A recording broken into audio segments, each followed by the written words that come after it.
Attention passengers, this is SNY's Keith Hernandez, and this is a Queens-bound 7 Express train, the fastest way to Citi Field to see your Metsies.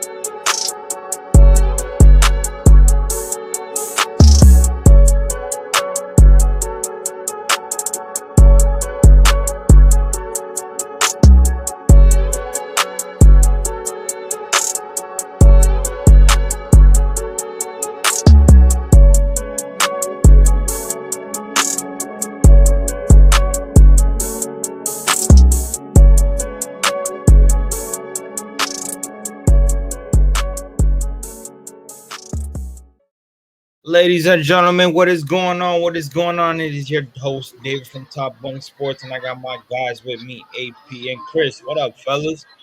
What Yo, up? What up? What up? what's good, everyone? Sir, yes, sir. Before we get started, we obviously you guys don't see Amish here. Amish had to take care of a couple things, but obviously, he's always here with us in spirit. As we got the regular crew. We got the regular crew, but enough of that. Let's get straight into it. The Mets had an interesting couple of games, two series that just finished up. We obviously, I'll pull up the scores right here for you all, and we can break those two games out. So obviously, you see the previous before those two, but we came back home after the West Coast trip, and we spoke about that in our last series recap, and we played the Cubs for three, and then we stayed home to play the Pittsburgh Pirates for three. Now, obviously, we're not going to break down each game. We'll sum up the series, because we kind of go on a tangent. But like I said, the Mets took 2 out of 3 from Chicago, and obviously, that one that we lost was a winnable game, as you can see the score here.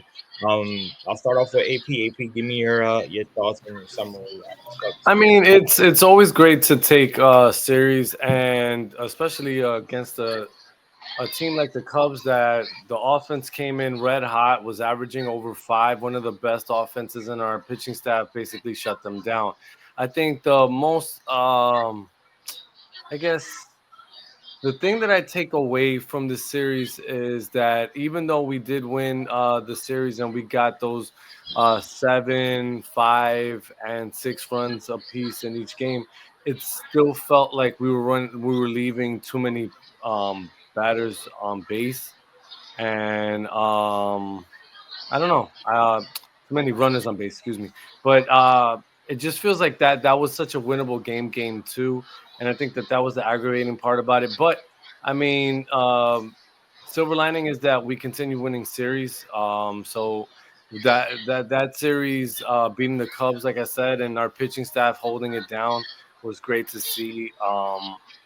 I really and for the naysayers that said that the Mets weren't really beating anybody, for us to take that series, and I think in really convincing fashion at this point. I don't think the Cubs, to me, scare me. I think the Mets can hold their own, and it tends to be, and I think Chris has mentioned this a billion times, but like the good teams, it seems like the Mets get up for it. It's those teams like the Pirates, which we just saw in the last series, where it's like it gets a little iffy. Like the Mets, like I don't know, like they played down to the competition, but against the Cubs, it looked like we were all business and we did what we needed to do. Absolutely, Chris. Yeah, I mean, AP nailed it. Can't really say much. They took 2 out of 3. They did their job. The second game was uh, the bullpen holds up that one inning and Kranick doesn't give up that one run. Those 2 runs, we win the game because Beatty. That's the Beatty game, I call it. Yeah. The Beatty came out to play a game, so yeah, I mean, like AP said, I said this 1,000 times. It's just is not this year. It's been going on for years and years. The Mets played down to their petition, to their competition. We saw it in 22. We saw it in when they needed a win in 22. Just one game in Oakland, they shot the bed because they played down to their competition. The I don't Cubs. know why this team does that. They lay an egg when they face bad teams. But I mean, you guys looking at the screen right now, you see that Arizona series, 2 out of 3. Chicago 2 out of 3. But then you look at the Cardinals, they get swept in the doubleheader. Like at the time, the Cardinals wasn't that good. The Cardinals were under 500.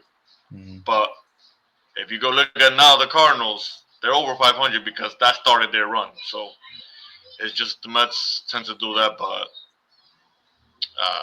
shout out to the pitching. I mean, like you said, it was the best pitching in baseball versus the best offense in baseball at the time, at the National League. And the pitching prevailed. So that's what happened in this series. Yeah, I mean, you said, shout out to the pitching. You talk about game one, Clay Holmes, 6 innings, 3 hits, allowed 1 run, and 3 walks, but collected five Ks, and the offense showed up for him.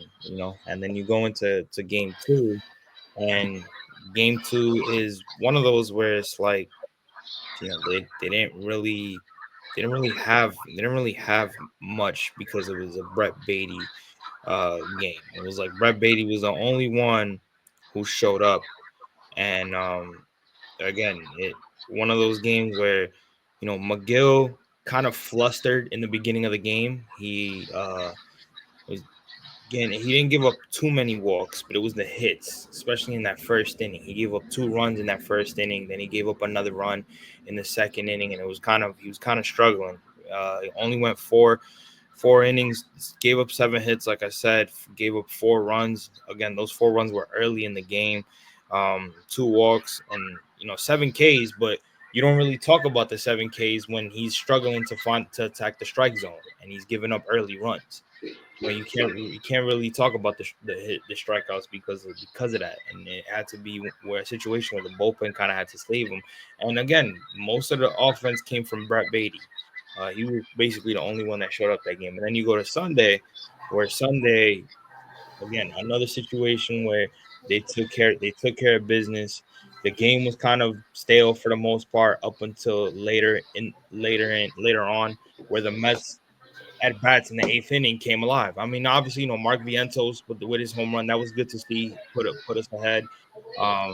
Starling Marte joined the party with a home run, but it started with Lindor, and then obviously from there, Brandon Nimmo got his looks in with a home run in that 8th inning. So that 8th inning saved them. But then we go to Pittsburgh, and Pittsburgh, it almost seemed like they didn't even want to play baseball. It seemed like they were just handing the Pirates the series and on a silver platter, and the Pirates they didn't capitalize. But And it almost felt like thank God we were playing the Pirates, because if it would have been anybody else, we could have got swept. But bro, you guys mentioned the Beatty thing, right? And Beatty has been lights out ever since he's came up from AAA. So I don't know if something clicked, but it's definitely been a godsend. And I gotta tell you, the more that I think about what Beatty possesses in terms of his defense at third, the more I'm tempted to just be like, yo, let's move Vientos to DH. I know he's young, but I don't know. I mean, maybe he could play third base every once in a while, but I just think right now Acuna should be playing second. And the only way that he gets those opportunities the majority of the time is if Beatty's playing third. And I just think that that's how it should be. Like, I think Beatty should play third because he does a lot in terms of defense. And if he's going to hit and he can play defense, I think that that's, to me, anything that Vientos could do, I think should be coming from the DH side. I don't really need to see Vientos on field. I think that if like Beatty, I think is a better defensive player and short-handed. And even in this Pittsburgh series, yes, it wasn't his fault because the ball went through his glove. But I think that those are things that like I don't know, like a person that's thinking about defense at least would know. Like I would think that they would know, hey, my glove's a little like loose or whatever. Like I just think that these are things that like, and maybe I'm putting too much on Vientos and the couple of errors that he made, but he also had a play in the Pittsburgh series where the ball hit him directly in the chest. Like I'm like, okay, I don't know. Like I think that Vientos is okay at third. I'm not saying he could never play it, But if it was up to me, I would stop the Beatty at second base experiment, put him at third, let Acuna rock there, and McNeil, if he's playing, put him. I don't know. I guess in left when you spell Nimmo. I mean, but I don't know. I don't. Maybe McNeil's really the left-handed DH option because right now Winker's obviously hurt, but I just think that Vientos would be better served being the DH and us moving Beatty to third as long as he's hitting and contributing like he's doing. It's funny that you bring that up too, AP. Because remember they were in this situation last year before JD Martinez came in. They were basically going to play the swap role between Beatty and Vientos. And then all of a sudden they signed JD Martinez, and then Mark Vientos goes on that hot streak. They're now in that bind that they almost went through before JD Martinez got here. And it's gonna be interesting because I've seen a lot of people, Met fans in particularly, that have said Mark Vientos hasn't really been a DH for the time he's been here. Why do it? The reason why you do it is because he is a liability more than Brett Beatty at third base. And the more you continue to stick him in there and he doesn't prove anything defensively, he becomes a bigger problem. Where Brett Beatty is not only catching fire with his bat right now, but he's a better defender. So if you're Carlos Mendoza, you gotta make that obvious switch. He's shown a little bit of consistency with his bat. So where I'd rather that than having to stick a Starling Marte in there who you know is going to give you an automatic pop up or a fucking ground ball every time he comes up, or he's just going to swing down the middle and not even touch a fastball and he's going to strike out. Like I'd rather live with an option of Vientos as a DH. So they're kind of in the same situation they were in last year before the season started. But Chris, any thoughts? Yeah, I mean, this Pirates series was, let's call it a spade. They should have been swept. Like, that's the way that offense was playing. Like it was so bad. Yeah. Yeah, I mean Beatty. Even when he pinched in that last game three, he had rockets, bro. Like he was just this guy's locked in. And right now, we gotta call it a spade. The Mets' best team, defensive wise, and the way they're hitting is Beatty at third, Vientos at DH, and Acuna at second. There's no ifs and buts. There's no such thing as McNeil and Taylor in center field because I don't want to hear no McNeil at center either. That's I don't even know what that is, but that's the best defensive team the Mets can put out there with this current roster. Mm-hmm. Now things gonna change in the future. I mean, obviously we know that, but they gotta make a move about this Alzacar or Marte situation. Like it's a glaring hole, bro. Like you can't have a guy on the bench and not pay him for 3 weeks and only pinch run him, and he's just like it's a waste of spot. You can't. You don't even use him at pinch hits roles. You don't use him at. You only use him as pinch running roles. So that spot is like a waste of spot. Like they got to do something with that. And I think they know that, but they just weighing it out because series coming back soon. Not soon, but he's already doing activities and stuff. So you expect some kind of progress in that. Taylor, I love Taylor. Don't get me wrong, but let's call it what it is. He is a fourth outfielder. Yeah. He's a fourth outfielder playing every day. Mm-hmm. He's gonna get exposed eventually. I hope I'm wrong, but we said, yo, Taylor was hot and everything. Do you see his numbers? He's hitting 230. That's hot. That's him being hot. 230. Like he is what it is. I love the dude. Love his defense and everything. But we gotta call it what it is. They gotta figure that out too. Like if they're gonna give him the spot there, then just give him the spot. Like, or if they're gonna do this platoon thing, you can't platoon with McNeil. Like McNeil can't play center field, bro. Like, he gets away with it because the Mets have a lot of pitchers that pitch a lot of ground balls, and that's smart by the Mets. But he's just not a center fielder, bro. Like, and then we saw in the last game when Mendy was and he experimented with Acuna finally in center field, and I think that was a perfect spot to do it because that game was it's like a wash. That's the way Mendy treated it. It felt like with the lineup and everything, it just felt like it didn't mean nothing. So they just tried out a lot of different things, but yeah, the offense, like I said, they see these teams on the other side, and granted, Schemes is no slouch, but the Mets had a lot of runners on him. They had a lot of runners on him. He was walking the ballpark. The Mets were hitting hard contact on him, but the Mets have this problem that when they see a man on base, they get shook, they get scared, and I said that the Mets need to do one thing: when there's a runner on scoring position or they see people on base, make believe they're not there. Just make believe they're not there because they hit better with no runners on than when they see runners on. It's like they get scared of the moment. I don't know what it is, but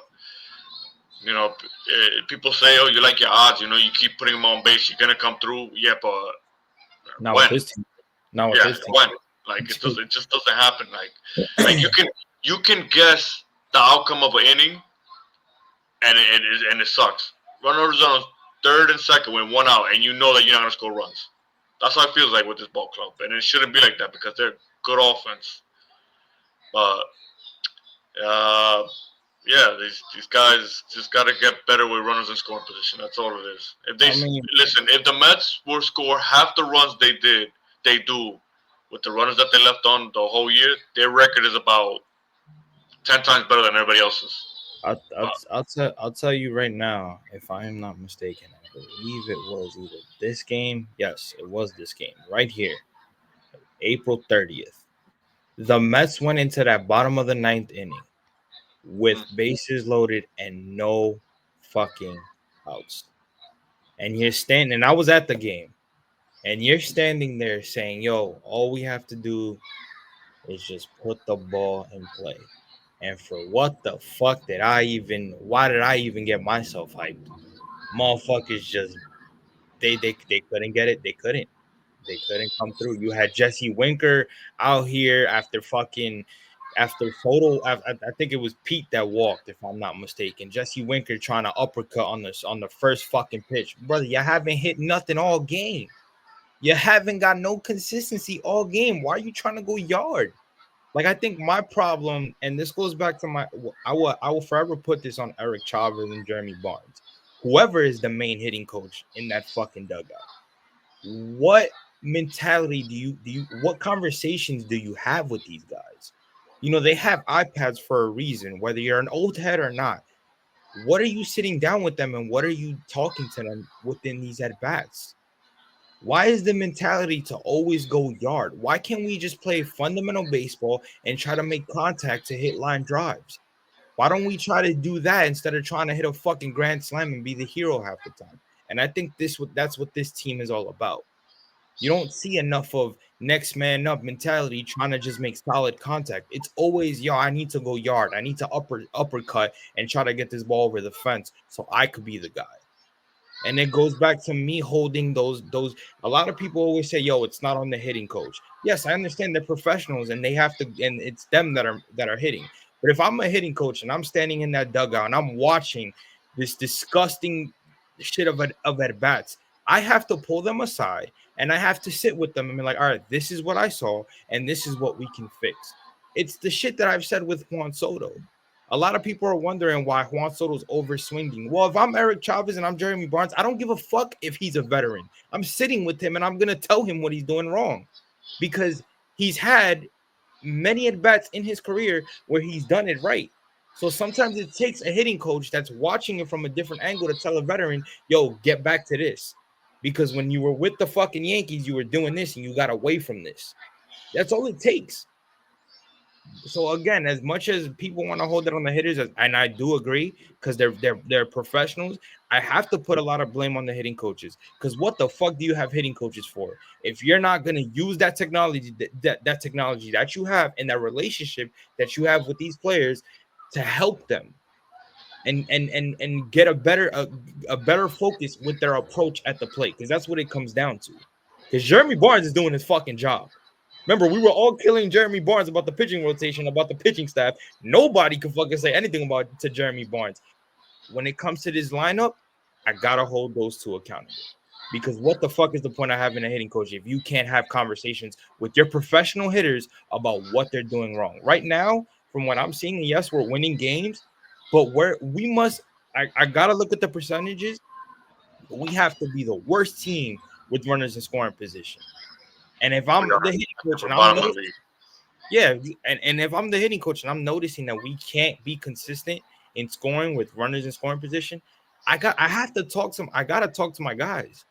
Whether it's Soto, whether it's Lindor, whether it's Pete, which Pete shouldn't even sit with Pete because it seems like Pete's the only one besides Beatty that's fucking showing up. But everybody else, you need to have a conversation. Like you, little by little, guys, hitting coaches need to be more involved, and I don't see that. So just wanted to say that because this team not being able to score runners in scoring position, it really hurts. Like it's no joke. I know we joke about it and we talk about it all the time. That shit sucks, bro. It shit sucks because they seem their approach at the plate when it's that time, it's so far off. Because you could tell, like for example, Chris, you brought up Skeens, right? They really couldn't hit Skeens, but when they saw he was walking the park, it's like, yo, stop trying to overswing at everything. He's a wild pitcher. Let him work. Stop trying to overswing on a lot. But can we shoot them a little bit of bail? Not that I want to, but one thing that Skeen said after that game that kind of gave me a little bit of like, for as much as the offense has struggled, the truth is the truth. He said the struggles that those three, Lindor, Soto, and Alonso have aren't real struggles at all. They're not real slumps, and that those guys are three of the best players in baseball. When we sit there and think about it, it's true. And I think that they have. Yeah, and he's also shooting his shot. No, I'm just kidding. He's trying to be a man in the future. You want to know something? You want to know something? It seems to me like he's been puffing his chest recently after they fired the head coach because the comment that he made would have got him fined. Let's be real. The comment that he made after his head coach got fired when he said somebody had to take the blame, that would have got any other player. That's an organizational problem though, because if they didn't pull him to the side, say you can't be saying that, but it's the Pirates, bro. Like there's no. There's no Andrew McCutcheon. Andrew McCutcheon is one step out to retire. That's it. Like that's his last go around.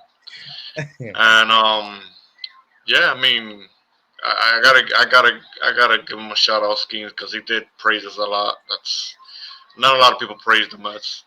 They for whatever reason they don't want to admit it.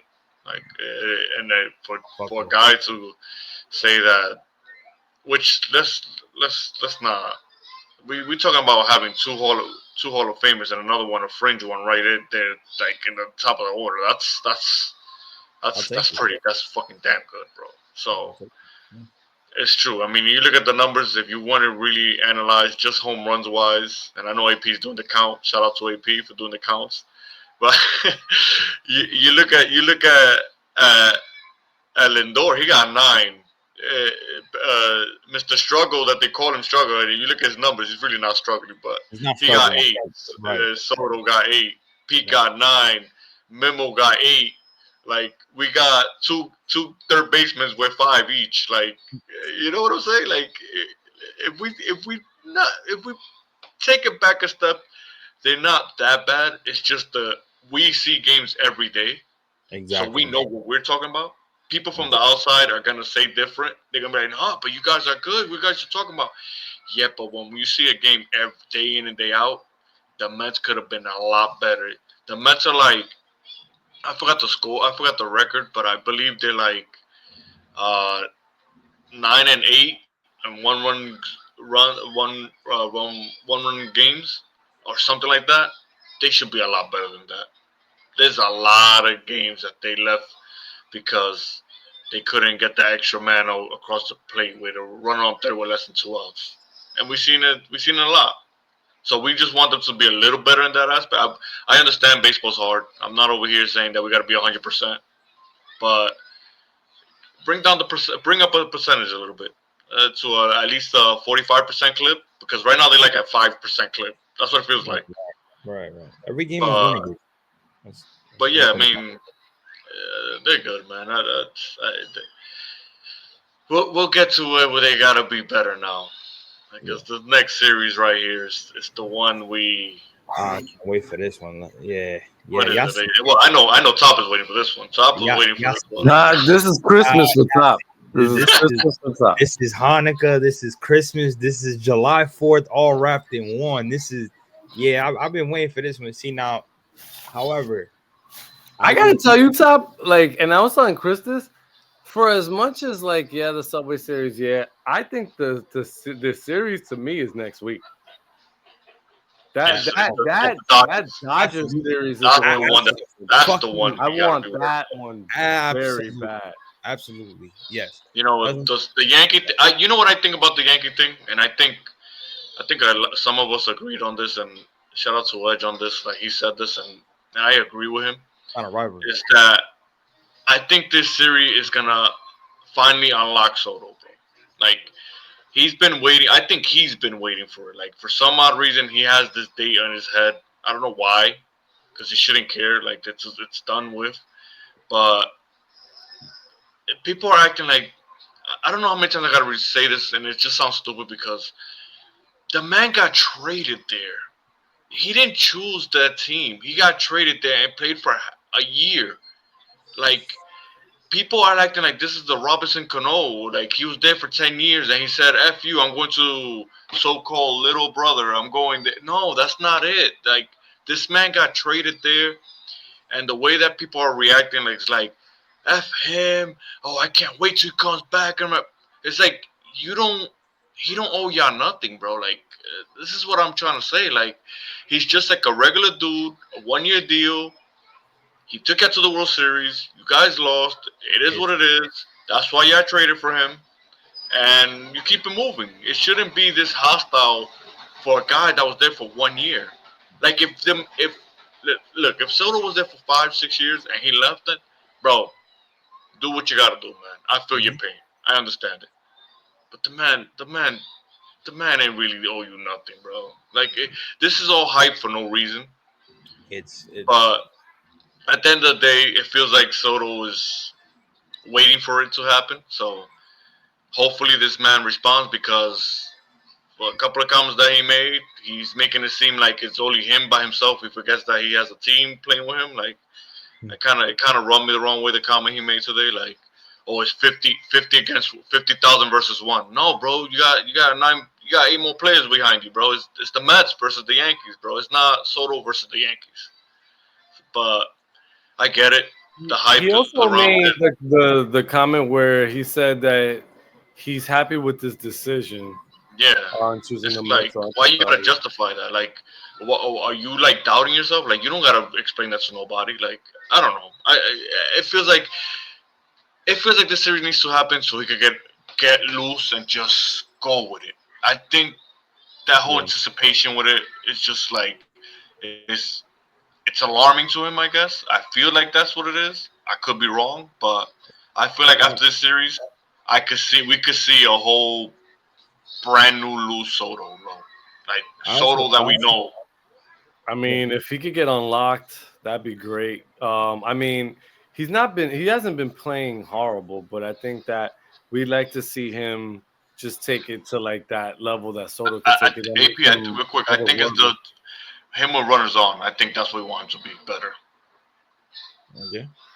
I mean, he's always been a good player. I'm so tired of those little dribblers to first base. Bro. Like, I don't know what. Shout out to Kevin for this, bro. Kevin told us this, but when we got Soto, he told me this, and I was like, I never really paid mind to it because it's the outside looking in because we didn't really look. We only saw Soto when he played against us. He said, "Yo, you're gonna get frustrated with how many ground balls this man hits," and boy, am I frustrated, bro. And it's crazy the amount of, and it's always to the same place. I'm like, wow, like it. Bro, but I made a joke. And I said, "Yo, you know what the other team should do? Just mess with him and put everybody to play second base. Leave the whole field open." He been had Kevin when Kevin was saying I already knew it was true because if you paid attention to what he was doing in San Diego, he was hitting a lot of ground balls in San Diego. It's just that nobody really talks about his run in San Diego because he got traded there. Like it wasn't like you said with the Yankees. He didn't go to San Diego because he wanted to. He got fucking traded there. You know what I'm saying? And then on top of that, when they were in the playoffs, he really wasn't. He was hitting, but it wasn't on some Tatis type of level. Like he wasn't going berserk. I mean, we gotta also realize like this is the team that he chose. Like, there's like, bro, all these other teams, he got drafted from the Nats. Granted, that's the first thing that gave him the opportunity. But then he got traded twice. He had no say in that. So Yeah. this is the team that he chose that he has a say in it. So I don't know, bro. It's just it just need it's a lot of hype for no reason. I But we don't. knew this. We knew this was gonna happen. I just needed to selfishly. I needed to go our way because Right. you know it just let's call it a spade. I have some Yankee boys that's gonna let me hear it because I haven't said one word to him. But as soon as they win against the Mets, I start hearing Yeah. about them. So selfishly, I don't want. I want to keep it quiet. Yeah. So, No, but right. Trust me. listen, man, it's not gonna be easy. Is it? You think? Do you think the Yankees forgot about last year? They Yeah, definitely didn't forget about last year. of course. Of They're course. gonna come out, You especially have when they have the captain, going off the way he is. And that's what I wanted to say. The key to this series is get them. Don't pitch to that man, bro. Do not pitch to that man. Don't try to be a hero. We did so well last year pitching around him. Let's keep it up. If he wants to Yep. go berserk, let him go berserk to another Chris team. is like Severino said. Well, now it's just one hitter. So all you gotta worry about is one dude. I don't give a damn about nobody else on that team. Goldschmidt is a professional hitter. I'm not gonna okay, let me take it back. I'm not oblivious to the fact that they can do some damage offensively. But the one And they're guy at that's home. not They hit very allowing well me at to home. beat you is Judge. That's what I don't want Judge beating me. I'll face anybody else but Judge on that line. You take your chances, bro. At that point, you take your chances. If Bellinger beats you, so be it. Bellinger beats you. Don't let Aaron Judge beat you because let's call it that man's amazing, bro. That guy's not from this planet. He's not Listen, normal. You And saw the MLB put out their top 10 power hitters, and it's basically Dodgers. At the top is Judge, then you have Otani and Friedman, then you have Pete and Soto, and to round out the top 10 at 10 is Lindor. So right now, the Mets, Yankees, and Dodgers. Well, the Yankee, the top hitters, the Yankee, but the Dodgers and Mets and the top one Yankees are pretty much the top hitters in baseball. So when you think about it, like right now, the way that everything's constituted, the power hitters reside in New York. So and obviously in Los Angeles. So we're gonna get a healthy dose of that this weekend and next weekend. So we'll see what's going on. But I think let's preview this series and what we can look forward yeah, to. the pitching Yes, sir. matchups. Yes, sir. So I got a small graphic right here, nothing crazy. Game one, we got Tyler McGill versus Carlos Rodon. That one is up in the air for me because of obviously Tyler McGill. Hopefully, he comes back strong after his last start. He doesn't walk the fucking ballpark, and he doesn't struggle early in the game. If Tyler McGill can limit his walks and limit the hits early, and really use his fastball to his advantage, and locate his pitches on his breaking pitches, I think it will go smooth for him. Carlos Rodon is a streaky pitcher because there's one game where he's on his shit, and then the next game, or he has or he has a game where he's just completely like he can't even go past 4 innings. So depending on what type of Carlos Rodon you get, is what it's gonna be. Then you have, I think, my favorite, which is Griffin Canning versus Clark Schmidt. Clark Schmidt has not been that bad for the Yankees, and then obviously Griffin Canning has been pitching like a fucking ace. So that one is going to be a must watch on Saturday. And then we have Game 3, lefty versus lefty, David Peterson versus Max Fried, and obviously Max Fried has been pitching his best. since he became a New York Yankee. He's pretty much been their ace per se. David Peterson has been pitching great as well. Obviously, couple innings where he's given up a good amount of hits, but you can't ask much more from a guy that last year pitched his ass off and is coming in and basically giving you the same amount of innings uh, that everybody else is giving you. And again, his strikeout numbers are up. So he's been very consistent the last 2 seasons. So that lefty matchup should be pretty interesting to see. But those are your Subway Series probables for the first one. Like I said, it should be interesting. There's a lot of storylines riding through, with the Juan Soto thing. But I think at the end of the day, whoever comes up, whoever shows up pitching wise, that's definitely going to be what the series comes down to. Because I think both lineups right now are playing their best baseball, and whoever shows up within the starting pitchers, you're definitely it's definitely gonna be an interesting 3 games. I don't pay attention to the narratives. I don't pay attention to what is being said outside. Baseball's baseball, and at the end of the day, no matter the weather, no matter who's there, who's not, you got to play your game. And I think the Mets could be motivated because every time they play the Yankees, man, it's like they want to they want to protect New York City for their squad. They want to show that they're the team that runs the city. And it just gives you an extra motivation. And who knows? Maybe Juan Soto coming in, as much as Chris brought up a good point where he did get traded there. It's not like he's been there for 5-6 years. He probably still wants to go and show that. Listen, y'all had a chance to give me what I want, besides the money, and y'all didn't want to offer me that. They did, and I'm here, and I'm gonna show y'all what y'all missing. You know what I'm saying? So as much as the Yankees probably, he's coming into town. The Yankees want to show that he signed with the wrong team, even though I don't agree with that, but like you guys said, he had an option and he chose to be here, so he's here.